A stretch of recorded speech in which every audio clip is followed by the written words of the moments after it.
सच्ची और प्रमाणित खबरें ही दिखाते हैं, किसी हिंसा या आतंकी संगठन का समर्थन नहीं। YouTube गाइडलाइंस और सरकारी नियमों का पूरा पालन। वीडियो ए वॉइस से प्रस्तुत, लेकिन हर खबर जांची पड़ताल की गई है। हमारा उद्देश्य शांति, प्रेम और निष्पक्ष पत्रकारिता। आदाब, नमस्कार।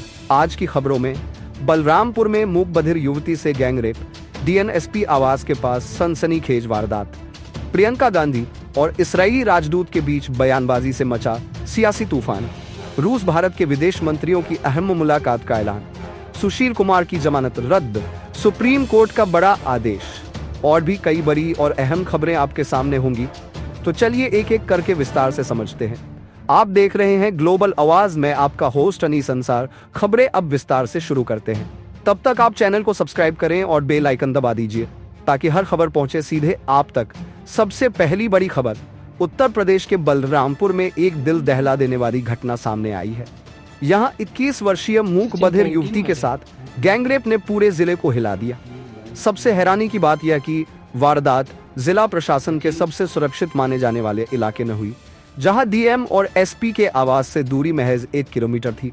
CCTV में पीड़िता को भागते हुए और आरोपी बाइक से पीछा करते दिखे। पुलिस ने तेजी से कार्रवाई करते हुए 24 घंटे में दोनों आरोपियों अंकुर वर्मा और हर्षित पांडे को मुठभेड़ में दबोच लिया। दोनों घायल हालत में अस्पताल में भर्ती है।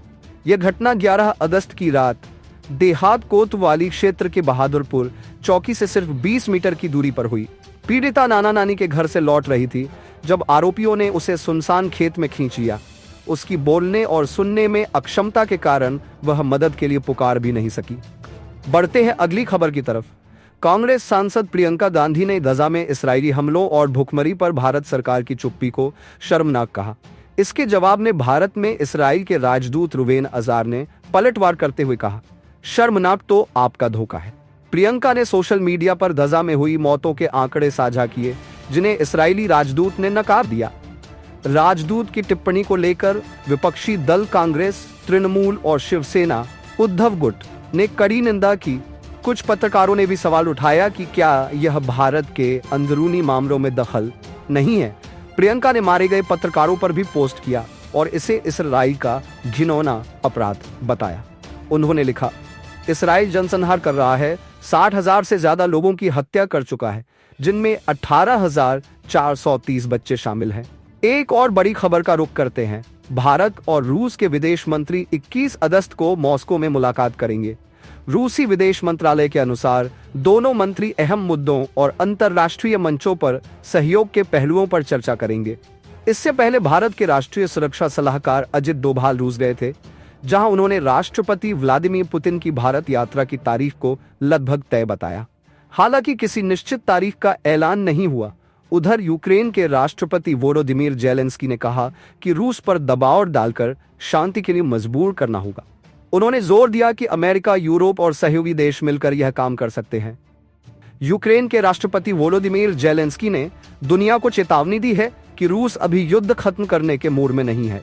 उन्होंने सोशल मीडिया पर लिखा, अगर अमेरिका, यूरोप और बाकी सहयोगी देश एकजुट हो जाएं, तो रूस को शांति के लिए मजबूर किया जा सकता है।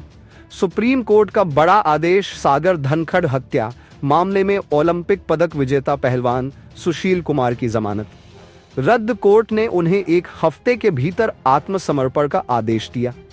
पीड़ित के पिता ने दिल्ली हाई कोर्ट के जमानत आदेश को सुप्रीम कोर्ट में चुनौती दी थी। दिल्ली के छत्रसाल स्टेडियम में हुई इस हत्या ने देश को हिला दिया था। ईडी की छापेमारी। कर्नाटक के कांग्रेस विधायक सतीश कृष्ण सैल के कई ठिकानों पर ईडी की कार्रवाई। मामला लौह अयस्क के अवैध निर्यात और मनी लॉन्ड्रिंग से जुड़ा है। ईडी ने कर्नाटक, गोवा और मुंबई में कम से कम 15 परिसरों की तलाशी। यह केस 2010 की कर्नाटक लोकायुक्त जांच से जुड़ा है, जिसमें 8 लाख टन अवैध लौह अयस्क के बेलेकेरी बंदरगाह से निर्यात का पता चला था। दौसा में दर्दनाक सड़क हादसा। राजस्थान के दोपहर सुबह एक पिकअप वैन खड़े ट्रक से टकरा गई। इस हादसे में 11 लोगों की मौत और 8 घायल हुए। मरने वालों में 7 बच्चे और 4 महिलाएं शामिल हैं। ये सभी मंदिर दर्शन कर यूपी के एटा लौट रहे थे। अमेरिका भारत टैरिफ विवाद।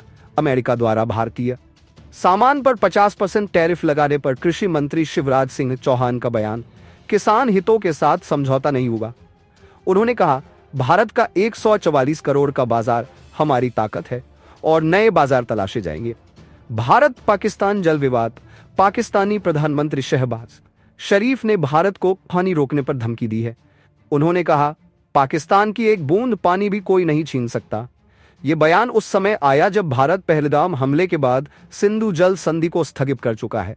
बिहार वोटर लिस्ट विवाद, सुप्रीम कोर्ट में बिहार की वोटर लिस्ट विस्तार को लेकर सुनवाई। कई वरिष्ठ वकीलों ने प्रक्रिया पर कानून उल्लंघन के आरोप लगाए।